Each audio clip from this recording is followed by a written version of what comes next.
बेटा, आज मैं आपको आपकी क्लास का 8 का 14वां पाठ है विद्युत धारा और उसके रासायनिक प्रभाव, उसके बारे में समझाऊंगी। और बेटा, हमने 6th और 7th में विद्युत धारा के 2 प्रभाव और पढ़े हैं। वो कौन कौन से हैं? देखो, विद्युत धारा और इसके प्रभाव। विद्युत धारा का तापीय प्रभाव, एक तो होता है तापीय प्रभाव। देखो ये, ठीक है। जब किसी तार से विद्युत धारा प्रवाहित होती है तो वो गर्म हो जाती है, ठीक है। वो तार गर्म हो जाती है, इसे विद्युत धारा का तापीय प्रभाव कहते हैं। अब जैसे बेटा, ये किस चीज़ में यूज़ होता है? जैसे हीटर, गीज़र, हेयर ड्रायर और विद्युत इस्त्री, इसमें यूज़ होता है। जैसे आपने कभी बल्ब को जलते हुए देखा है, तो वो क्यों जलता है? जैसे ही उससे विद्युत धारा प्रवाहित होती है तो उसका जो फिलामेंट होता है, तंतु जिसे कहते हैं, वो गर्म हो जाता है। और वो इतना ज़्यादा गर्म हो जाता है कि वो रोशनी देने लग जाता है, ठीक है। तो ये होता है विद्युत धारा का तापीय प्रभाव। फिर दूसरा है बेटा विद्युत धारा का चुंबकीय प्रभाव। जब विद्युत परिपथ में से विद्युत धारा प्रवाहित होती है तो अपने आसपास चुंबकीय प्रभाव उत्पन्न करती है, ठीक है बेटा। ये दिखाने के लिए मैं आपको अभी एक वीडियो दिखाऊंगी जो चुंबकीय प्रभाव है। और तीसरा होता है विद्युत धारा का रासायनिक प्रभाव। उसमें क्या होता है? किसी चालक विलयन से विद्युत धारा प्रवाहित होने पर रासायनिक अभिक्रियाएं होती हैं और इन्हें बोलते हैं विद्युत धारा का रासायनिक प्रभाव। तो ये चुंबकीय प्रभाव और रासायनिक प्रभाव दिखाने के लिए मैं अभी आपको एक वीडियो दिखाती हूँ। बोलो बेटा, देखो, आज मैं आपको अपना खुद का एक टेस्टर बनाना सिखा रही हूँ। इसके लिए हमें चाहिए एक बैटरी। सेल से भी काम चल जाएगा, पर मैं यहाँ पर बैटरी ले रही हूँ। अब ये देखो, इस बैटरी में एक तरफ आपको जमा का निशान दिख रहा है, प्लस का निशान दिख रहा है, ये देखो। तो ये इस बैटरी का पॉजिटिव टर्मिनल है और ये दूसरी तरफ घटा का निशान है, ये इसका नेगेटिव टर्मिनल है। अब देखो बेटा, मैंने क्या किया, इस बैटरी के पॉजिटिव और नेगेटिव टर्मिनल से तार जोड़ दी। और ये है एलईडी बल्ब, छोटा सा एलईडी बल्ब लिया है मैंने। जो एलईडी बल्ब होता है वो बहुत हल्की विद्युत धारा को भी नाप लेता है, मतलब उससे वो दीप्त हो जाता है, जलने लग जाता है, ग्लो करने लग जाता है। इसलिए मैंने जानबूझ के एलईडी बल्ब लिया है, ठीक है। एलईडी बल्ब में बेटा, ये जो छोटा, इसमें 2 डंडियां होती हैं, एक थोड़ी लंबी होती है और एक छोटी। जो लंबी होती है वो इसका पॉजिटिव टर्मिनल होता है और जो छोटी होती है वो नेगेटिव। तो अब हमने क्या किया है, इस बैटरी के पॉजिटिव से इस एलईडी का पॉजिटिव टर्मिनल जोड़ दिया और नेगेटिव से इस एलईडी का नेगेटिव टर्मिनल देखिए जोड़ दिया। अब देखो बेटा, ये मेरा एक टेस्टर बन गया। कैसे बन गया टेस्टर? पहले तो मैं आपको एक जादू दिखाती हूँ। देखो, बल्ब जल नहीं रहा ना अभी। अब देखो, मैं इन दोनों तारों को अपने हाथ से पकड़ती हूँ। देखो, हल्का हल्का बल्ब जल रहा है। ध्यान से देखो बेटा, हल्का बल्ब जल रहा है। फिर एक बार करके देखते हैं। देखो, मैंने हटा दिया, अब बल्ब नहीं। तो बेटा, हमने अपना टेस्टर बना लिया है ना। इसके लिए एक बैटरी चाहिए और एक एलईडी बल्ब चाहिए और तारे चाहिए। अब देखो, ध्यान से देखना, ये टेस्टर कैसे काम करता है। अब देखो, अभी ये बल्ब जल नहीं रहा, ध्यान से देखो।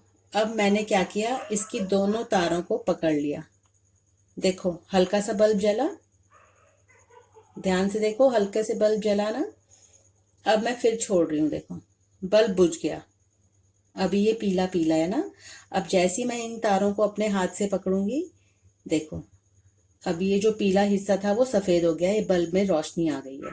अब देखा आपने, हमारे शरीर से भी विद्युत धारा प्रवाहित होती है। जैसे मैंने इन तारों को अपने हाथ से पकड़ा ना, तो ये विद्युत परिपथ पूरा हो गया और विद्युत धारा बहने लग गई, इलेक्ट्रिसिटी बहने लग गई और बल्ब जल गया, ठीक है बेटा। अब ये तो हमारा बन गया टेस्टर, जिसको आपकी किताब में लिखा हुआ है संपरीक्षित्र, ठीक है। तो आप संपरीक्षित्र बोलने की जगह टेस्टर ही बोलेंगे अब हम आगे। अब हम एक देखेंगे कि जो धातुएं होती हैं, जैसे ये चम्मच है बेटा, ये स्टील का बना हुआ है ना। धातुओं में से बिजली गुजर सकती है क्या? देखो, मैं अपने टेस्टर का यूज करूंगी इसके लिए। ये टेस्टर की दोनों तारें हैं ना, मैं इस पे टच कर रही हूँ, ध्यान से देखो बेटा। देखो, बल्ब जल गया ना। इसका मतलब ये जो स्टील है वो विद्युत की चालक है। देखो, हटाया तो बुझ गया, टच किया तो जल गया, ठीक है बेटा। अब देखते हैं क्या प्लास्टिक से भी विद्युत प्रवाहित हो सकती है। अब मैं एक प्लास्टिक का ढक्कन ले रही हूँ, ठीक है। जैसे मैंने चम्मच पे इसके दोनों सिरे लगाए थे ना तार के, अब मैं इस पे लगा रही हूँ। देखो लगा दिया ना मैंने, पर बल्ब नहीं जला, ठीक है। इसका मतलब जो प्लास्टिक है वो विद्युत का चालक नहीं है, ये विद्युत का कुचालक है। तो बेटा अब मैं आपको आपकी जो पाठ का 14वां पाठ है विद्युत धारा के रासायनिक प्रभाव, वो समझाती हूँ। हमने अपना टेस्टर ले लिया, आप भी अपना एक टेस्टर बनाना, ऐसा बहुत आसान है, जैसे मैंने समझाया ऐसे ही बनाना। और इसमें मैंने सिरका लिया है, विनेगर, पानी नहीं है ये सिरका है। देखो बेटा विनेगर है ये रहा विनेगर, ठीक है। ये ले लिया मैंने थोड़ा सा। अब मैं ये दोनों तारें, मेरे टेस्टर की दोनों तारें मैं इस विनेगर में डुबाऊंगी। देखो जलने लग गया ना बल्ब, ठीक है। इसका मतलब विद्युत धारा लिक्विड्स, द्रवों में से भी गुजर सकती है, ठीक है। ठोस में तो हमने देख लिया चम्मच का करके, अब मैंने इसमें डाला तो देखो विद्युत धारा प्रवाहित हो गई। अब होता क्या है बेटा, जैसे ही मैं टेस्टर के दोनों सिरे, ये वाला सिरा इसमें डाला तो अभी नहीं जला, देखो जब एक सिरा डाला, क्योंकि अभी विद्युत का परिपथ सर्किट पूरा नहीं हुआ है।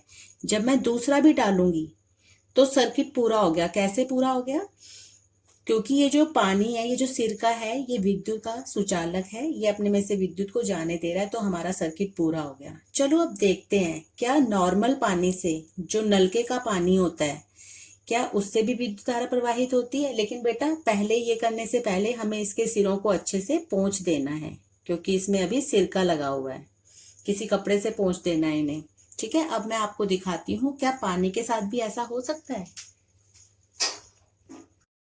देखो बेटा अब इस ढक्कन में मैंने नलके का पानी लिया है, ठीक है।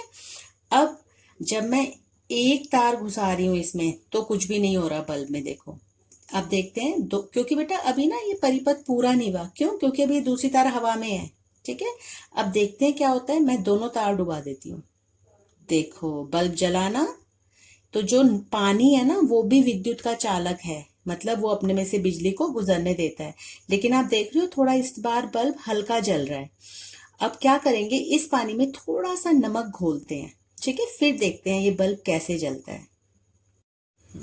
देखो बेटा अब मैं इस पानी में थोड़ा सा नमक मिला रही हूँ, ठीक है। इसको मिला लेते हैं, अच्छे से मिक्स कर लेते हैं।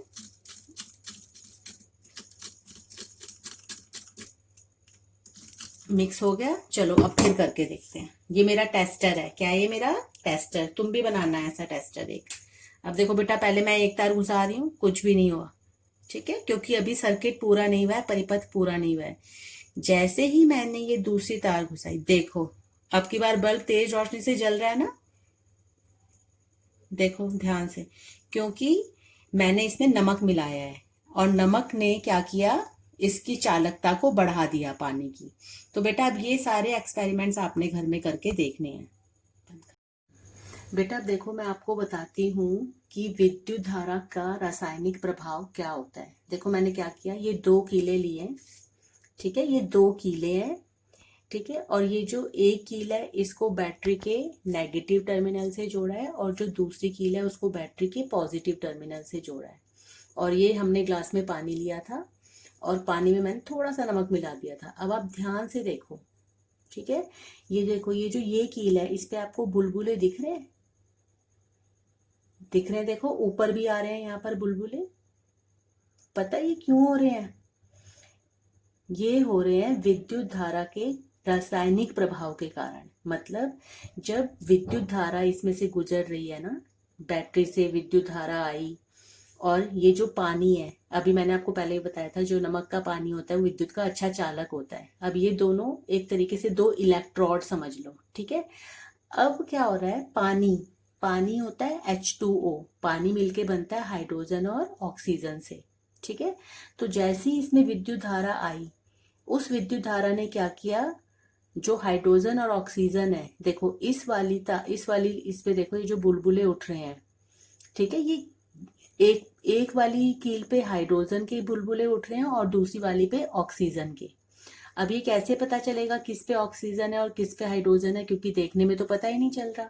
तो ये कैसे पता चलता है बेटा, जो पॉजिटिव टर्मिनल से जुड़ा है, ठीक है, जो तार पॉजिटिव टर्मिनल से जुड़ी हुई है उसमें ऑक्सीजन गैस निकल के बुलबुले निकल रहे हैं, और ये वाली तार जो नेगेटिव टर्मिनल से जुड़ी हुई है उसमें हाइड्रोजन के बुलबुले निकल रहे हैं।